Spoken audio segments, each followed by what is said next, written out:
अस्सलामुअलैकुम। Pakistan super league 2025 की special transmission के साथ मैं हूं आपका मेज़बान लुकमान अली। पाकिस्तान सुपर लीग का एक और मैच इस वक्त जारी है और मैच है कोयटा ग्लैडिएटर्स वर्सेस पेशावर ज़ल्मी। और इस वक्त पेशावर ज़ल्मी मुश्किलात का शिकार है। कोयटा ने पहले खेलते हुए 178 रन बनाए थे और जवाब में कोयटा ग्लैडिएटर्स के इस वक्त 6 खिलाड़ी आउट हो चुके हैं।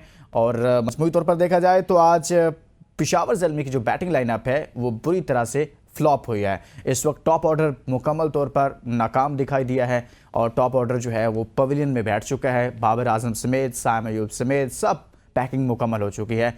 अब देखते हैं कि पेशावर ज़ल्मी यानी कि इस वक्त उनके सिर्फ 81 रन हैं और 6 खिलाड़ी आउट हो चुके हैं और 10.3 ओवर्स का खेल मुकम्मल हो चुका है। यहाँ से क्या वो कम बैक कर पाएगा, ये बहुत बड़ा सवाल है। इस पर भी बात करेंगे और आज के मैच के हवाले से बात करेंगे। और कार्ड आपके सामने रखते हैं। पहली इनिंग का कोयटा ग्लैडिएटर्स ने 178 रन बनाए, तो कैसे बनाए, कौन कौन अच्छा परफॉर्म कर गया आज के मैच में देखा जाए तो स्कोर कार्ड में जब हम देखते हैं तो बहुत अच्छी परफॉर्मेंसेज आई हैं।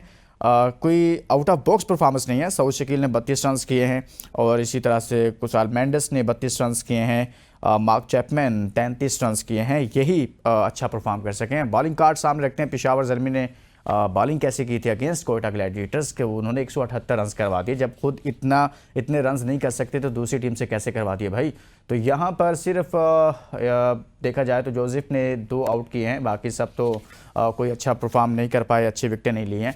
चलें अब बात करते हैं और अपने पैनल का तारुफ आपसे करवाऊंगा। स्टूडियो में हमारे साथ मौजूद हैं हसनैन लियाकत साहब। हसनैन बहुत बहुत शुक्रिया। और उनके साथ तशरीफ रखते हैं शाकिर अब्बासी साहब। शाकिर साहब बहुत बहुत शुक्रिया आपका भी।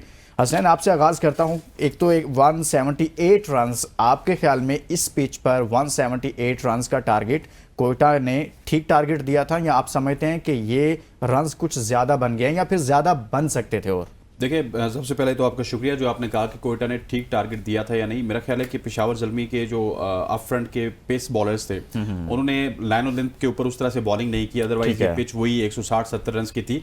एक लम्हे तो ऐसा लग रहा था कि कोयटा शायद 200 बना जाएगा, लेकिन वापसी पे दूसरे स्पेल पे इनके स्पिनर्स ने साइम अयूब की तारीफ करनी होगी। सुफियान मुकीम को विकेट नहीं मिला, लेकिन उन्होंने भी काफ़ी ज़्यादा कंटेन किए रन और फिर बाद में आके अलजारी जोसेफ ने बड़ी अच्छी बॉलिंग की। सो वहाँ से जाके रन कंटेन हुआ। लेकिन जिस तरह की अगर लाहौर की कंडीशंस की बात की जाए तो लाहौर में आपको पता है ड्यू बहुत ज़्यादा होता है और इस वक्त फ़ायदा उठाना चाहिए था पेशावर को, लेकिन अनफॉर्चुनेटली पेशावर फ़ायदा नहीं उठा सकी। और एज ऑफ नाउ मैच तो इस तरह लग रहा है क्योंकि हाफ वे स्टेज हो चुका है कि पेशावर से ये मैच चला गया। हाँ, अगर हुसैन तलत में इतनी कैपेबिलिटी है या फिर अलजारी जोसेफ में कोई मैच यहाँ से निकाल लें, लेकिन अदरवाइज मुझे लगता है कि मैच पेशावर एक बड़े मार्जिन से हारेगा। बड़े मार्जिन से हारेगा। बाबर आजम की टीम इस वक्त मुश्किलात का शिकार है। शाकिर अब्बासी साहब, हसनैन लियाकत कह रहे हैं हुसैन तलत मैच जितवा सकते हैं। सर, आपने उनको क्रिकेट खेलते हुए देखा है, लगता है कि हुसैन तलत ये मैच जितवाने की सलाहियत रखते हैं? मेरा ख्याल है जो इस वक्त सिचुएशन बन गई है, अब मैच बड़ी हद तक कोयटा ग्लैडिएटर के हक में जा चुका है। और सबसे अच्छी बात यह है कि अब कोयटा ग्लैडिएटर वो कोयटा ग्लैडिएटर नहीं नज़र आ रही जो टूर्नामेंट के शुरू में थी। अब बदली हुई कोयटा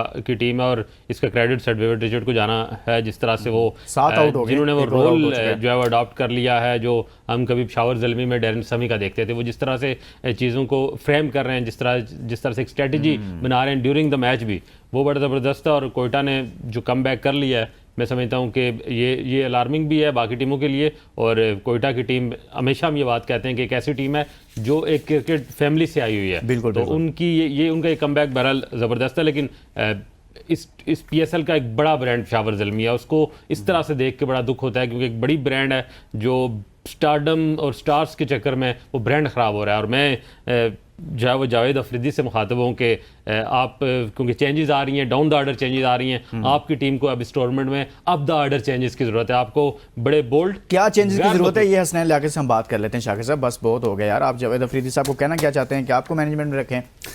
हसनैन लियाकत साहब, मुझे सर आप ये टीम सऊद शकील 32 करते हैं, फिन एलन 31 करते हैं, रैली रोसो 27 करते हैं, कुशाल मेंडिस 32 और फिर मार्क चैपमैन 33, थोड़े रन करके 178।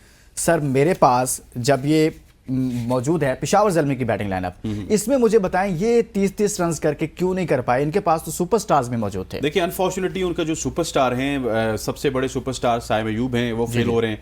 उनसे बड़े महान सुपरस्टार हैं बाबर आजम, वो फेल हो रहे हैं। और देखें, बाबर आजम चाहे पाकिस्तान टीम में हूँ उसकी कप्तानी कर रहे हो, फिर चाहे वो पेशावर ज़ल्मी की कप्तानी कर रहे हो, वो टीम ऐसी सिलेक्ट करते हैं कि माशाल्लाह से बाबर आजम आउट होते हैं ना तो पीछे ऐसे लगता है कि अंधेरा ही है। और आज भी देखिए कि बाबर यानी कि आप इस चीज को मानते हैं कि बाबर आजम अगर क्रीज पर मौजूद रहेंगे तो ही उनके बाकी सर वो लड़के भी टीम ही परफॉर्म ऐसे सिलेक्ट करेंगे। करते हैं ना। आप देखिए कि हुसैन तलत में इतनी कैपेबिलिटी तो नहीं है कि वो यहाँ से इस मंझदार से टीम को निकालेगा। उसके बाद हारिस है वो आउट एंड कोल्ड है, जिस दिन चल गए तो चांद तक ना चले तो शाम तक।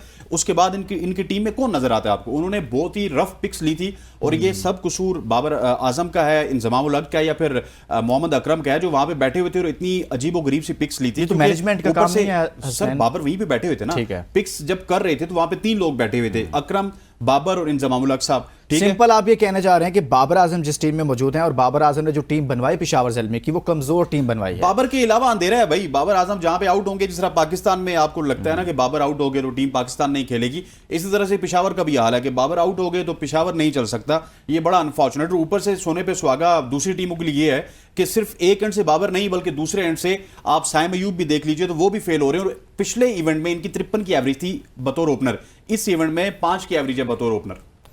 सर क्या कर रहे हैं? हसनैन लियाकत साहब कह रहे हैं कि भाईजान बाबर आजम इस टीम में मौजूद हैं, बाबर हैं तो मैच थोड़ा बहुत चलता रहेगा, बाबर नहीं है तो मैच खत्म। वो टीम ही ऐसी बनाते हैं कि सारा फोकस उन पर होता है। वो मैच हारें या जीतें, वो अपने रन्स कर जाएं तो ठीक है, ना करें तो फिर सारी टीम धार से नीचे गिर जाए। मैं तो इसको इस तरह देखता हूँ कि बाबर हैं तो टीम हार रही है, अगर बाबर ना हो तो शायद टीम ना हारे। मेरा इसमें मौक़िफ़ ये है कि देखें आप टॉप ऑर्डर में आप पावर प्ले को यूटिलाइज एक टूर्नामेंट इस पूरे इवेंट के एक मैच में आप पावर प्ले को यूटिलाइज नहीं कर सके। आपकी एक 50 है, वो भी मर-धड़ के आपने बनाई है, इसके अलावा कुछ नहीं किया। आप जब ऊपर से 2 प्लेयर आउट हो जाते हैं, देखें ना, साइम और बाबर आउट हो जाते हैं तो आने वालों को भी प्रेशर होता है। बाबर नाम तो बड़ा है ना, साइम नाम तो बड़ा हो गया।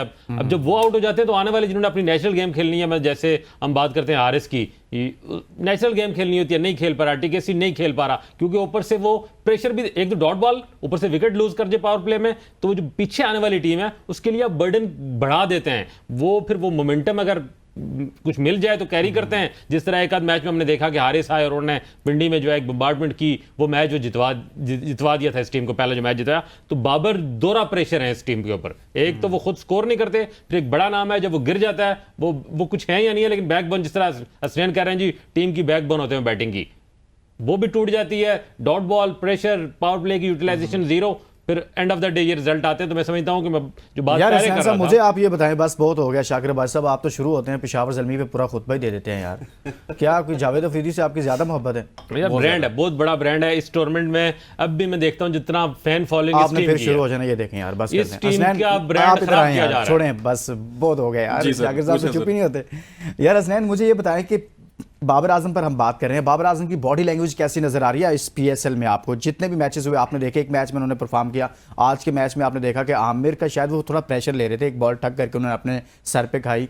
वो आपको लगता है कि उनकी बॉडी लैंग्वेज जो है वो पूरे एतमाद दिखाई नहीं दे रहे? बिल्कुल आपने ठीक पॉइंट आउट किया कि एक तो बाबर आजम आमिर के खिलाफ बहुत ज्यादा नर्वस होते हैं। बाबर आजम पिछले मैच में तो वही किसी तरह से वो 50 लगा के, एक मैच में 46 लगा के, लेकिन आमिर के खिलाफ आज उन्होंने एक तो बॉल सर पे खाई, उसके बाद फिर आमिर को विकेट देके, दैट इज वेरी अनफॉर्चुनेट। लेकिन यहाँ पे बाबर आजम की तो हम बात करते हैं, वहीं पे हमें मोहम्मद आमिर की बात करनी होगी कि मोहम्मद आमिर जो कि पहले बाबर आजम को उन्होंने आउट किया, टूर्नामेंट में हेडलाइंस बनाई, सबसे ज्यादा जो PSL का मैच देखा गया ना व्यूअरशिप वाइज, वो वही मैच था जो बाबर वर्सेस आमिर का था। और आज फिर मोहम्मद आमिर ने यह साबित किया कि वो बड़े मैच का बॉलर है। उसने जब बाबर आजम को देखना है, उसने विराट कोहली को देखना है, उसने रोहित शर्मा को देखना है, वो चार्ज हो जाएगा। ये मोहम्मद आमिर की क्वालिटी है और ये Mohammad Amir over the years करते आ रहे हैं कि वो जब भी बड़े आदमी को देखते हैं या बड़े मैच को देखते हैं वो चार्ज हो जाते हैं। ये वही मोहम्मद आमिर है जो 40 रन दे रहे थे, जो 46 रन दे रहे थे, जो 50 रन दे रहे थे, लेकिन when it's comes to big name, big match, Mohammad Amir perform कर रहे हैं। मोहम्मद आमिर आपको बिल्कुल डिफरेंट नजर आते हैं सर, मोहम्मद आमिर से डरते हैं बाबर आजम?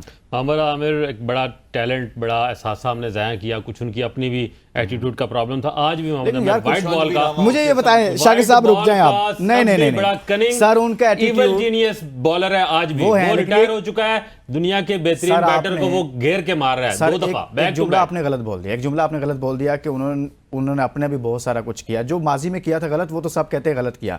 एटीट्यूड जो है आपके, क्या जो मौजूदा सुपरस्टार्स हैं बाबर, रिजवान, शाहीन शाह अफरीदी, क्या वो इनसे ज्यादा एटीट्यूड दिखाता है यार अपना? मैं कह रहा हूं कि आमिर इनसे इनको बड़ा, आप बर्दाश्त करते हैं, आमिर लेकिन इनसे बड़ा प्लेयर है, talented, talent wise performance wise और मेंटली बहुत स्ट्रॉन्ग प्लेयर ये है, मानती इसलिए वो ज्यादा उसका दुख इसलिए होता है। मुझे आसिफ का दुख इसलिए है कि उस जैसा बॉलर शायद कभी पैदा ही ना हो दोबारा।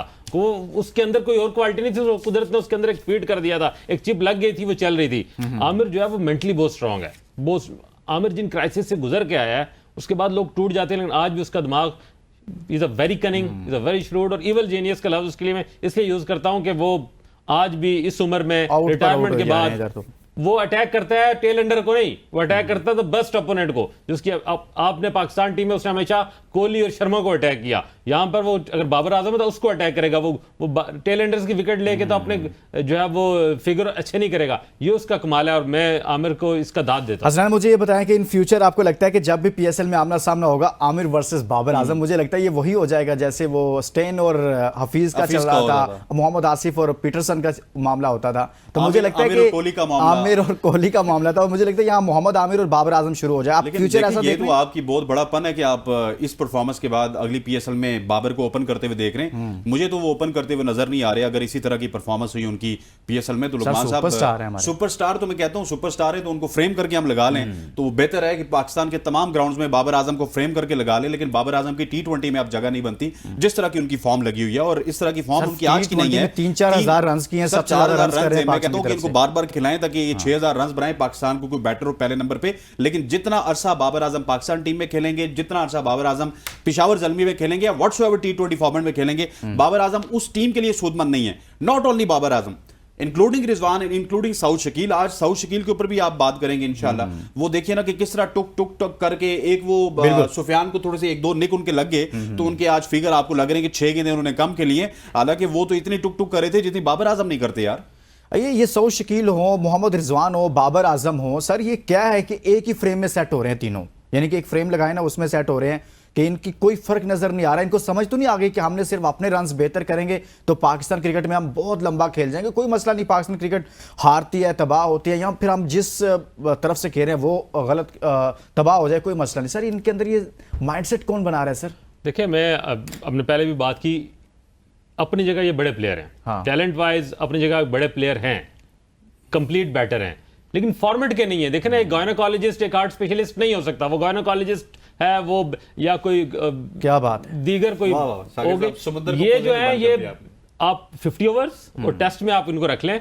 T20 के लिए एडजस्ट इनकी ना ग्रूमिंग हुई है इसके लिए, ना इनके अंदर कैपेबिलिटी है। जो शख्स पूरे 20 ओवर खेले और 1-2 छक्के ना मार सके, वो भी पावर प्ले के नहीं, पूरा चलो हम देखे ना, मैं कह रहा हूं 4 ओवर्स पावर प्ले खेलते हैं ना आप, डेथ में भी आपको पावर प्ले भी मिला, आपको डेथ की बॉलिंग भी मिली, आप एक छक्का ना लगा सके और आपकी सलाहियत ही नहीं है, मतलब या तो आपकी बॉडी आपको एडजस्ट इजाजत नहीं देती, या आपने सारी जिंदगी बड़ी टेक्निकल क्लासिक क्रिकेट खेली है। आप एक टेक्स्ट बुक बैटर हैं। T20 में टेक्स्ट बुक बैटर नहीं चलता। T20 में इम्प्रोवाइजेशन चलती है, T20 में रूम बनाना पड़ता है, T20 में आपको लेट के खड़े होके घूम के शॉटें मारनी पड़ती हैं। आपको T20 में 360 होना पड़ता है, आप नहीं है वो, इसलिए आपको जो काम आता है वो करें तो वहां आप स्टार रहेंगे। जो काम आपको नहीं आता, देखें मैं आज बार बार ये कहता हूं कि बाबर आजम मेरा, मतलब ये मोबाइल है, कंपनी मोबाइल बनाती है, जिस वक्त ये इसको मार्केट में बेचते हैं, जो लोग खरीदते हैं उसमें फॉल्ट आ जाता है, तो दूसरी दफा बेचते हैं फिर फॉल्ट। क्या वो कंपनी अपनी इस ब्रांड की वैल्यू खराब नहीं कर रही? हम बाबर आजम को बार बार T20 में भेज रहे हैं, बार बार वो जो है वो गलत परफॉर्म कर रहा है, तो उसकी ब्रांडिंग, अपना एक नाम है, वो खराब हो रहा है। और जो लोग उसको खराब कर रहे हैं, मैं आज भी समझता हूं कि आज भी पाकिस्तान क्रिकेट में जो रिसेंट टीम है, शाहीन, बाबर, ये रिजवान, ये 2-3 हैं जो क्राउड पुल करते हैं, ये हमारा अभी भी फेस है, लेकिन हम इनको इस तरह खराब कर रहे हैं। मैं समझता हूं हो गया ना, जब ये लोग नहीं होंगे तो फिर नए सुपरस्टार्स आएंगे। एक ब्रेक के लिए कहा जा रहा है। इस वक्त 95 पर 8 खिलाड़ी पेशावर ज़ल्मी के आउट हो चुके हैं और पेशावर ज़ल्मी के लिए बहुत मुश्किलात है, लगता नहीं है कि मैच जीत पाएंगे। एक ब्रेक लेंगे, ब्रेक के बाद जब वापस आएंगे तो मजीद बात करेंगे। Stay with us. Welcome back. हम बात कर रहे हैं पेशावर ज़ल्मी वर्सेस कोयटा ग्लैडिएटर्स। इस वक्त मैच चल रहा है और कोयटा की पोजीशन बहुत मजबूत है, यानी कि जीत के बिल्कुल करीब है, और पेशावर ज़ल्मी शिकस्त के बिल्कुल करीब पहुंच चुका है। कुछ ही विकटें अभी चाहिए, 2 विकटें उनको दरकार हैं। 104 रन बना लिए हैं पेशावर ज़ल्मी ने, और जो ही 2 विकटें कोयटा ग्लैडिएटर्स लेगा तो ये आज का मैच वो जीत जाएगा। हसनैन लियाकत और शाकिर अब्बास साहब हमारे साथ मौजूद हैं स्टूडियो में। हसनैन, जब हम बात करते हैं ना, ब्रेक में मैं ये सोच रहा था कि आपसे मैं सवाल करूंगा कि पाकिस्तानी जितने भी ओपनर्स ओपन कर रहे हैं, चाहे सऊद शकील अपनी टीम में हो, बाबर आजम अपनी टीम में हो, स्पेशली इन दोनों की बात करें, फिर रिजवान की बात करें, दुनिया में T20 में पावर प्ले की बड़ी इंपॉर्टेंस है, बड़ी अहमियत है। सर ये तीनों आप देखकर लगता है कि ये पावर प्ले के बैट्समैन हैं? सर ये अनफॉर्चुनेटली मुझे कहना पड़ेगा, लोग हमें फिर बुरा भला भी कहते हैं, 2022 से पहले की जो क्रिकेट थी ना उसमें तो ये एडजस्ट करते थे। 2022 के वर्ल्ड कप से पहले आप जितने भी वर्ल्ड कप देखें ना तो 160, 152, 170 स्कोर बनता था।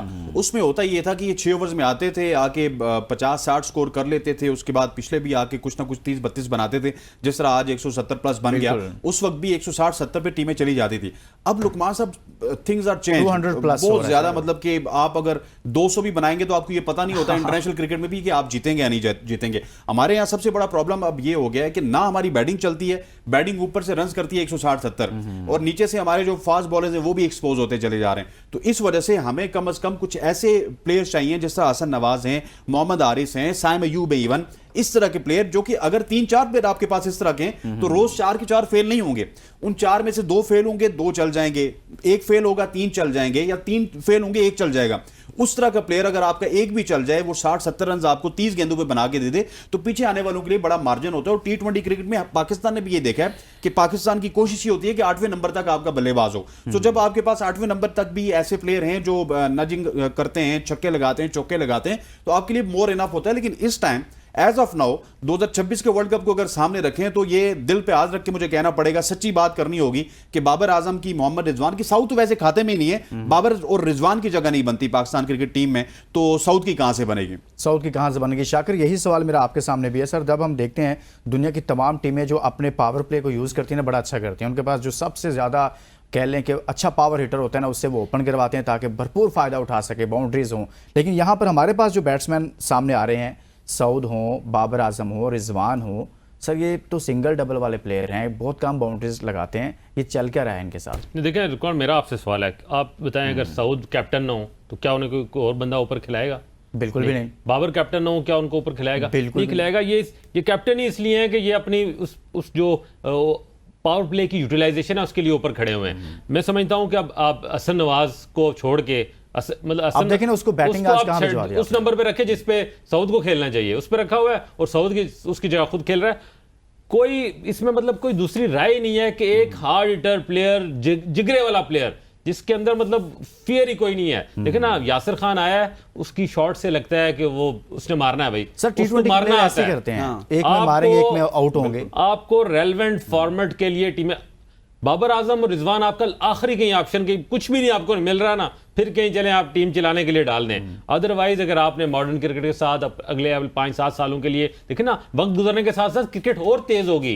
अब T10 का दौर आ गया है, इससे भी ज्यादा तेज खेलना है आपको। उसके लिए आपको अगर तैयारी करनी है तो आपको टाटा बाय बाय कहना है बाबर रिजवान को, मतलब कम से कम आप उनको खिलाना लाजमी है तो उनको पोजीशनों पे खिलाएं, चौथे 5वें 6ठे जिधर खिलाना है, कहीं कहीं इस्तेहकाम देना है, कहीं संभालना है वहां खिलाएं। लेकिन ऊपर से power play is a make और break the game. Power play अगर आप कर गए तो आप गेम बना गए, वहां आप कुछ नहीं कर सके तो आप कुछ नहीं कर सकेंगे। देखिए होता क्या था पहले, मैं आपको बताऊं कि अगर लेट सपोज आप बाबर आजम को बोलेंगे ना या तीसरे या चौथे नंबर पे खेलें, वो वहां पे जस्टिफाई नहीं होता ये है कि बाबर जब ओपन भी खेलते हैं, 7 वाला बंदा आउट होता है और दूसरे एंड पे एक नया बल्लेबाज आया ना, उसके ऊपर बाबर प्रेशर क्रिएट करते हैं। जो पहले से बैट्समैन मौजूद होता है उसका मतलब ये होता है कि नए बंदे को ईज दे, 5-6 गेंदें उसको डॉट करने के लिए दे और वो छक्के चौके मारे। बाबर रिजवान का ये होता है, ये खुद टुक टुक करना स्टार्ट हो जाते हैं। वो जो नया बंदा आया होता है वो छक्के चौके के लिए जाता है और वहीं से आपकी पूरी टीम का जो कॉम्बिनेशन है वो डिस्टर्ब होता है और फिर यहाँ पे पोस्टर लगना स्टार्ट हो जाती है कि बाबर रिजवान के अलावा तो आपकी टीम का आखिरी ओवर तक खेलते रहे हैं, एक तरफ से विकेट रोकी हुई है, भाई नए लड़के को लाते हैं, वो उनको कहते हैं आप मारो। देखिए ना, इन्होंने हसन नवाज का नाम लिया, ख्वाजा नाफे से ज्यादती नहीं हो रही। जो ख्वाजा नाफे बांग्लादेश प्रीमियर लीग में जाके हेडलाइंस बनाता है, उसकी पाकिस्तान टीम में जगह नहीं बनती, लेकिन आकिफ जावेद की बन जाती है, फहीम अशरफ की बन जाती है, खुशदिल शाह की बन जाती है, क्योंकि किसी के पास कप्तान की पर्ची है, किसी के पास चेयरमैन की पर्ची है, किसी के पास किसी चहीते की पर्ची है, उनकी टीम में जगह बन जाती है। ख्वाजा नाफे की पर्ची नहीं है, क्योंकि ख्वाजा नाफे की पर्ची इस वजह से नहीं है कि आपके सिस्टम से आउट ऑफ द बॉक्स आ गया ना, उसका कोच अलग है, वो कराची में अपनी प्रैक्टिस करता है, एकदम से कोयटा ने पिक किया, दुनिया की नजरों में आया, वहां से बांग्लादेश में गया, हेडलाइंस बनाई, फाइनल में जाके यार उसने 70+ स्कोर किए और बांग्लादेश की उस लीग में आई थिंक टॉप 5 बैटर्स में था जिसने रन्स किए और कोई मैच ड्रॉप नहीं किया। आज 6ठा मैच चल रहा है कोयटा ग्लैडिएटर्स में, just because of Saud Shakeel, Khawaja Nafay की जगह नहीं बनती। देखिए कल के मैच, कल के रिजवान की बैटिंग का एनालाइज करें, आपने पावर प्ले की 35 बॉलों पे 37 रन बनाए, ठीक है, सिर्फ 2 बाउंड्रीज हैं आपकी। डेथ में आके आपने 13 बॉलों पे 39 बना दिए। फिर आप नीचे खेल रहे हैं जहां आप अच्छा खेल रहे हैं, ऊपर से आगे क्यों प्रेशर बना रहे हैं?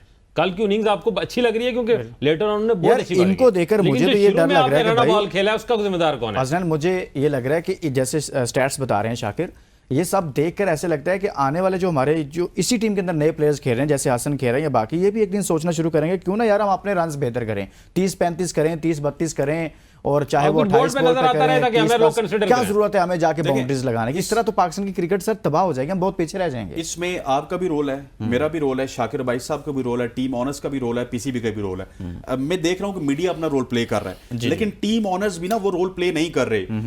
नदीम उमर साहब आज तक ये समझते हैं कि ये उमर एसोसिएट की टीम है, और क्योंकि सऊद शकील का जितना भी ब्रॉटअप है वो ऊपर उनको लेके आए और वो उमर एसोसिएट के क्रेडिट में जाता है, तो वो आज सऊद शकील को इसी वजह से कैरी ऑन कर रहे हैं। हालांकि जब सरफराज अहमद इस टीम के कप्तान थे तो सऊद शकील बाहर बेंच में बैठ के मैच देखा करते थे।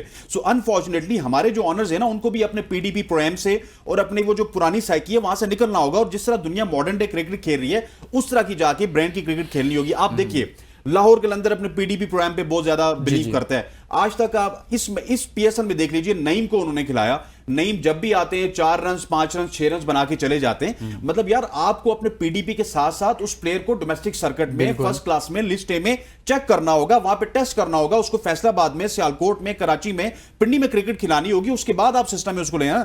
बॉलर तो चल जाता है भाई, बॉलर जितना रफ हो उसका पेस शेस है वो आके चल जाएगा, क्लिक आपको 147 के नजर आएंगे। लेकिन बल्लेबाजों को आपको इस तरह नहीं है कि आपके ब्रांड की वैल्यू क्रिएट करने के लिए कि वो उमर एसोसिएट का था तो उसको अपने कप्तान बना दिया, वो आपके पीडीपी प्रोग्राम का था तो उसको आपने फखर जमान के साथ ओपनिंग दे दी। यार इस तरह करेंगे तो मेरा ख्याल है कि पीएसएल से हमें टैलेंट नहीं मिलेगा। और आज तक कोई भी टैलेंट पीएसएल से आया है वो सिस्टम का टैलेंट था, अंडर 13, अंडर 16, अंडर 19 खेल के आया। अदरवाइज कोई बंदा ऐसा नहीं है कि जो खालिस्तान पीएसएल से आया हो। जमाना आया था ना खालिस्तान पीएसएल से, किधर गया वो? बिल्कुल साइड मेरे लाइन ख्याल हो में जाता। हमारे ये जितने सीनियर्स प्लेयर हैं ना, जैसे बाबर या रिजवान की बात करें, ये सारे यंगस्टर्स को एक चीज सिखा रहे हैं, इनसिक्योरिटी। यानी कि उनको ये बता रहे हैं नहीं, कि भाई हमारे यंगस्टर के अंदर पास insecurity- रोल मॉडल कौन है? बाबर, रिजवान। तो उनको जब फॉलो करेंगे तो फिर क्रिकेट तो तबाह होगी ना। Insecurity आएगी। हमारा रोल मॉडल ही जब खराब है, हमने शाकिर ब्रेक ले लें, ब्रेक लेते हैं जी। ब्रेक के बाद वापस आते हैं। इस वक्त 9 खिलाड़ी आउट हो चुके हैं 114 रन पर, यानी कि पेशावर ज़ल्मी तकरीबन मैच हारने के बिल्कुल करीब पहुंच चुका है। ब्रेक के बाद वापस आते हैं तो मजीद बात करते हैं। Stay with us. Welcome back. इस वक्त आपको बताएं कि पाकिस्तान सुपर लीग जारी है और इस सुपर लीग के आज के मैच में पेशावर ज़ल्मी को शिकस्त हुई है। कोयटा ग्लैडिएटर्स ने अपना एक और मैच जीत लिया है और इस मैच के जीतने के बाद कोयटा ग्लैडिएटर्स कहाँ पहुंची है और साथ में आपके सामने रखेंगे कि आखिर पेशावर ज़ल्मी की ये परफॉर्मेंस क्यों रही है। उनके कप्तान कुछ देर पहले गुफ्तगू कर रहे थे, उनकी जानिब से जो कहा गया है कि हम अपने प्लान को उस तरह से उसको एग्जीक्यूट नहीं कर पा रहे। भाई कौन करेगा, आपने करना है। और वो सारी चीज़ें बता रहे थे जो कुछ हुआ है, लेकिन मुसलसल ऐसा ही क्यों चल रहा है। हसनैन लियाकत साहब पाकिस्तान टीम की कप्तानी करें बाबर आजम तो यही अल्फाज हमें सुनने को मिलते हैं, पीएसएल की कप्तानी करें तो सर हमें यही अल्फाज सुनने को मिलते हैं, और इसी तरह से वो रिप्लाई करते हैं कि ये प्लान हमने ये किया था, वो किया था। गुफ्तगू आपने भी सुनी, क्या कहना चाह रहे थे बाबर आजम? देखिए लुकमान साहब, एक इससे कन्वर्सेशन स्टार्ट करने से पहले एक सवाल आपसे भी है और बाबर साहब से, शाकिर साहब से भी है। बाबर आजम हमारा सबसे बड़ा ब्रांड है ना, मतलब दुनिया मानती है सर, बहुत अच्छा जनरेशनल प्लेयर है। 2015 से लेके 2026 तक, मतलब 25 तो हो गई, 10 साल हो गए बाबर आजम को। आपकी क्रिकेट का स्याह सफेद भी बाबर आजम रहा, आपका नंबर 1 बैट्समैन भी बाबर आजम रहा। लेकिन unfortunately Babar Azam as a batsman भी, एज ए पर्सन भी अपने आप को ग्रूम नहीं कर सका। ठीक है, वो कट शर्ट उन्होंने करवा ली, बियर्ड उन्होंने रख ली, लेकिन अनफॉर्चुनेटली जब कम्युनिकेशन करने आते हैं तो इस तरह लगता है यार कि कोई स्कूल का बच्चा है। यार डेफिनेटली हम 10 से 15 रन शॉर्ट थे, प्लान एग्जीक्यूट नहीं हो सके, डेफिनेटली जो यार कम से कम आपने अपने आप को इंप्रूव तो करना था। देखें जो बैकग्राउंड की बात है ना, आप यहाँ पे कहेंगे हम जी के बहुत सारे इंडियन प्लेयर्स ऐसे आते हैं जो शुरू में बिल्कुल भी कुछ नहीं बोलना जानते। कौन सा जो है बिलियनियर पैदा हुआ था, करते हैं, इतनी कॉन्फिडेंस के साथ बात करते हैं। एग्जैक्टली, हार्दिक पांड्या को देख लें और बहुत सारे यार वो अपने आप को ग्रूम करते हैं। वहां पे पीसीबी का भी रोल होता है, सॉरी बीसीसीआई का भी रोल होता है, लेकिन उनका अपना भी रोल होता है ग्रूमिंग में। क्या आज तक हमारे क्रिकेटर किसी के पास गए कि यार हमें कुछ सिखा दो, हमारी कोई बॉडी शॉटी बना दो, हमें 4 अल्फाज अंग्रेजी के सिखा दो, हमारी कम्युनिकेशन ठीक? यार वकार यूनुस बुरे वाला पैदा हुए, वसीम अकरम लाहौर में शेखुपुरा में पैदा हुए, उसके बाद क्या हुआ? वसीम अकरम, वकार यूनुस ने अपने आप को ग्रूम किया ना काउंटी क्रिकेट में जाके, आगे पीछे जाके, आज वो दुनिया पूरी में एक ब्रांड बने हुए, आइकन बने हुए, रिटायरमेंट के बाद भी अपने आप को ग्रूम नहीं कर सका बाबर आजम 10 साल में अनफॉर्चुनेटली। और अब ये उसका ट्वाइलाइट चल रहा है। It's not the peak of Babar Azam, it's the twilight. इसके बाद 1-2 साल ऐसे ही चलेगा और 33-34 में मैं और शाकिर साहब और आप यहां पे बैठ के कह रहे होंगे कि बाबर आजम को रिटायरमेंट का ऐलान कर देना चाहिए, और अभी तक उन्होंने अपनी सिर्फ कम्युनिकेशन स्किल इंप्रूव नहीं की, तो इससे बड़ी बात क्या होगी? यार ये ज़रूरी होती है कम्युनिकेशन स्किल्स अच्छी हो, कॉन्फिडेंस के साथ आप बात करें। और जैसे हसनैन कह रहे हैं कि प्लेयर ने 10 साल क्रिकेट खेली पाकिस्तान के लिए, पाकिस्तान जैसी टीम जो दुनिया में एक मुकाम, एक नाम रखती है, उस टीम को मुसलसल उन्होंने बतौर कैप्टन भी हेड किया है। तो सर उनकी ग्रूमिंग में कोई मसला है? देखिए, बहुत सारे प्लेयर पाकिस्तान ने पैसे पैदा किए जिनके पास कम्युनिकेशन स्किल नहीं थी, लेकिन हमने उनको कैप्टन भी नहीं बनाया। वो अपना काम करते रहे, खेलते रहे, लेकिन जब आप किसी लीडिंग रोल में आते हैं, आप इस 25 करोड़ की आबादी को रिप्रेजेंट कर रहे होते हैं दुनिया में, वहाँ पर आप जाकर, आज अभी जो आखिरी इंटरव्यू जो हमने अभी टीवी पे देखा, जैनब से वो बात नहीं कर रहे, उर्दू में जैनब से बात नहीं कर रहे, उनको बात बोल रही है तो उनको यहाँ पता नहीं कुछ जुए उनको पड़ गई हैं। मतलब सवाल ये है कि जिस शख्स ने 5 साल जो है वो पाकिस्तान टीम की न सिर्फ कैप्टनसी की बल्कि लोगों के करियर खराब किए, उसने लोगों के करियर खराब किए सिर्फ अपने आप को मेंटेन रखने के लिए। और वो आज जो है जुए बड़ी बाबर आजम, मतलब देखें, जब आपको जब खेलना नहीं आ रहा था, आप परफॉर्म नहीं कर पा रहे, आपको बोलना नहीं, आप किस चीज में आप स्वाए वनडे के तीसरे नंबर पे, आपने बिल्कुल ठीक है कि तीसरे नंबर पे वनडे में बैटिंग के अलावा बाबर आजम के पास अब कोई रोल बाकी बचता नहीं है कि वो पाकिस्तान क्रिकेट को किसी और जगह रिप्रेजेंट कर सकें। तो ना तो उन्हें देखे ना, मैं आपसे 1 मिनट लूंगा, मैं जावेद अफरीदी से बात कर लूं। जावेद भाई, पेशावर ज़ल्मी इस PSL का सबसे बड़ा ब्रांड है, क्योंकि पख्तून जहाँ कहीं भी है इसको सपोर्ट करता है और उसके अलावा भी बहुत ज़्यादा फॉलोइंग है। आप स्टारडम के चक्कर में, इन स्टार्स के चक्कर में अपने इस ब्रांड को, इस पेशावर ज़ल्मी जो ब्रांड है, उसको आप ख़राब कर रहे हैं। मैं आपसे इल्तिजा करता हूँ हाथ जोड़ के कि पाकिस्तान क्रिकेट को बचाएं, PSL के इस ब्रांड को बचाएं, और जो लोअर ऑर्डर में तब्दीलियां हो रही हैं को बोल्ड फैसले करें। मुझे लगा थोड़ा सा आपको मुश्किल फैसले, गैर मकबूल फैसले करके अभी भी आप टीम बचा सकते हैं। अभी आप 5वें नंबर पे गए हैं, 6ठे नंबर पे पेशावर ज़ल्मी नहीं गई। इतने बड़े स्टार, इतनी बड़ी इन्वेस्टमेंट, इतनी बड़ी टीम, उसका 5वें नंबर पर जाना सिर्फ इसलिए कि आप जो है वो बाबर आजम को बाहर नहीं कर सकते, आप साय में परफॉर्म को बाहर नहीं कर सकते। बाकी टीमें देखें ना, आप इस्लामाबाद को क्यों नहीं देखते? सुन लिया सर, सुन लिया जावेद, कुछ करें प्लीज। सुनेंगे इंशाल्लाह, आपकी बात जरूर सुनेंगे। पॉइंट्स टेबल हमारे पास आ चुका है और पॉइंट्स टेबल आपके सामने रखेंगे और फिर टीमों की मजमूई परफॉर्मेंस पर बात करते हैं। इस्लामाबाद यूनाइटेड इस वक्त टॉप पर है 10 पॉइंट्स के साथ। 5 उसने मैचेस खेले हैं, 5 के 5 जीते हैं। क्या टीम है, क्या कमाल परफॉर्मेंस है यार। लाहौर कलंदर्स दूसरे नंबर पर है और देखा जाए तो 6 मैचेस खेले, 3 जीते 3 हारे, 6 पॉइंट्स के साथ दूसरे नंबर पर है। कोयटा ग्लैडिएटर्स आज का मैच जीती है, 5 मैच खेले, 3 जीते हैं और 2 मैचेस में शिकस्त हुई है और 6 पॉइंट्स इनके भी हैं। कराची किंग्स चौथे नंबर पर मौजूद हैं, 6 मैचेस खेले, 3 जीते और 3 हारे हैं, तो सो इनके भी 6 पॉइंट्स हैं। पेशावर ज़ल्मी जिनको आज शिकस्त हुई है, 6 मैचेस हैं और 2 मैचेस सिर्फ जीते हैं। 4 मैचेस में पेशावर ज़ल्मी को शिकस्त हुई है और 4 पॉइंट्स के साथ वो 5वें नंबर पर है। लेकिन एक हौसला अफजा खबर पेशावर ज़ल्मी के लिए ये है कि उनके नीचे भी कोई है, वो है मुल्तान सुल्तान यानी कि मोहम्मद रिजवान। एक तरफ बाबर आजम है 5वें नंबर पर उनकी टीम और उससे नीचे है मोहम्मद रिजवान की 6ठे नंबर पर टीम है और 6 मैचेस हैं, 2 उनके पॉइंट्स हैं। सर सिर्फ और सिर्फ 1 मैच जीता हुआ। हसनैन लियाकत साहब, पॉइंट्स टेबल आपके सामने आ गया सर। इस पॉइंट्स टेबल को सामने रखते हुए आपको क्या लगता है कि अगर कोई टीम टॉप 3 में है या टॉप 4 में आ रही है, उसके अंदर क्या क्वालिटी थी कि वो टॉप 4 पर चली गई? जो नीचे वाली 2 टीमें स्पेशली, इनके अंदर क्या मसला है कि ये नीचे वाले बिलतरतीब 5वें और 6ठे नंबर पर मौजूद हैं? देखिए, एक तो शाकिर साहब ने जो जुमला कहा, मेरा ख्याल है कि उसको अगर कंप्लीट कर देते, अगर कोई जुएं वगैरह हैं तो एंटीलाइज शैम्पू अगर इस्तेमाल कर लें तो वो ज़्यादा बेहतर होगा सर, ताकि शाकिर साहब कहे ना यार। अच्छा, जो आपने बात की सर, मुझे बाबर आजम की एक और बात से बड़ा हैरानगी हो रही थी। अभी पेशावर ज़ल्मी 6 मैच खेल चुका है और 6 मैच के बाद उनके 3 मैच बाकी हैं, 9 मैच पर टीम खेलती है। बाबर कह रहे थे अभी हमारे पास 4 मैच बाकी हैं। ज़ैनब ने जब उनसे पूछा तो उन्होंने कहा अभी हमारे पास 4 मैच बाकी है। एक कैप्टन की अवेयरनेस का ये आलम है कि उसको ये पता ही नहीं है कि वो 6 मैच खेल चुके हैं और अभी उसके 3 मैच बाकी हैं। बाकी देखिए आपके सामने है पिक्चर। अभी मुझे ये लगता है कि शायद कोयटा फिर नीचे आएगी। मुझे लगता है कि शायद कोयटा में वो एबिलिटी नहीं है कि वो ऊपर जाके फिनिश कर सके, या इन 6 टीमें हैं तो कोयटा शायद कर ले, लेकिन पेशावर में, मुल्तान में और कोयटा में मुझे सेम प्रॉब्लम लगता है। प्रॉब्लम ये है कि जो इंटेलेक्चुअल डिसऑनेस्टी है वो इन तीनों टीमों में है। आप नौजवानों का, जिसला हम कहते हैं ना मेरिट का कत्लेआम करते हैं, आप नौजवानों को पीछे बैठा के अपनी 50 के लिए, अपने दायरे को एंगेज करने के लिए साउथ शकील भी, रिजवान भी और बाबर भी यही कर रहे हैं। वहां पे उस्मान खान का नंबर बनता है, रिजवान ऊपर आ जाते हैं, यहाँ पे ख्वाजा नाफी का नंबर बनता है। आपने बिल्कुल सारी चीजें सही निशानदेही कर दिया है। शाकिर, फहीम अशरफ ने बड़ी अच्छी बॉलिंग की यार, उस पर तो कमेंट करना बनता है ना। बड़ी तनकीद भी हम बड़ी खुल के करते हैं, लेकिन जब कोई अच्छी परफॉर्मेंस करता है तो मेरे ख्याल में उनकी तारीफ भी होनी चाहिए। मेरा ख्याल है कि ये ट्रिकी विकेट थी और उन्होंने पेसर दोनों तरफ से उन्होंने इस विकेट को ठीक यूटिलाइज किया। और वो जो एक एक्सपीरियंस तो फहीम अशरफ में है, पेस नहीं है, लेकिन एक्सपीरियंस उसने बहुत गेन किया, तो उसका उन्होंने यूटिलाइजेशन किया।